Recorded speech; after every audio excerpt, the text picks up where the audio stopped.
Kidlat News Updates. Mga balita ngayon, 2 patay sa loob ng boarding house sa Davao City. Arrest warrant laban kay Harry Roque, Cassandra Ong at 48 iba pa inilabas ng korte. 900,000 na halaga ng peking sigarilyo na sabat sa arayat. Ako po si Cesar Soriano para ihatid ang mga nangunang balita sa buong kapuluan ngayon.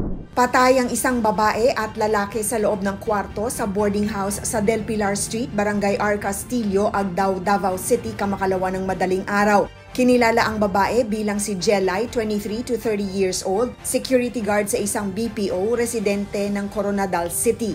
Wala namang pagkakakilanlan ng lalaking biktima na tinatayang 30 taong gulang. Parehong may tama ng bala sa ulo ang mga biktima. Ayon sa CCTV, bandang alas 3 ng madaling araw nang pumasok si Jelay, kasunod ang isang lalaki. Ilang minuto pa narinig ang puto.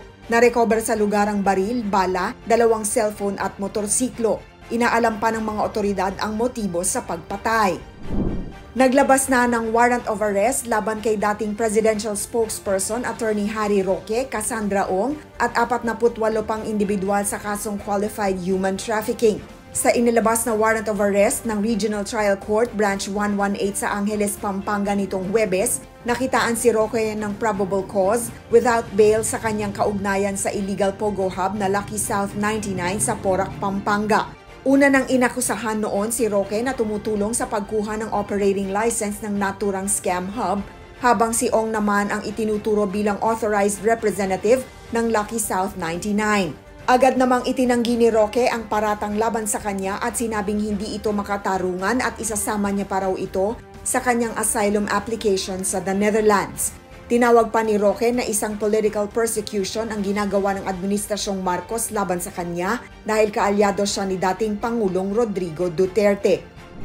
Nasabat ang 900,000 na halaga ng hinihinalang peking sigarilyo sa isang COMELEC checkpoint sa Barangay Mapalad, Arayat, Pampanga, dakong alas 5 ng umaga noong May 14. Arestado sa operasyon ng 2 lalaki na kinilala sa mga alias na Gerald, residente ng Santa Cruz, Lubao, Pampanga, at Noel, taga Durungaw, San Luis, Batangas. Ayon sa Arayat Municipal Police Station, tinangkang takasan ng mga suspect ang checkpoint sakay ng isang puting Nissan NV 350 Orvan, ngunit agad silang naabutan at inaresto ng mga operatiba.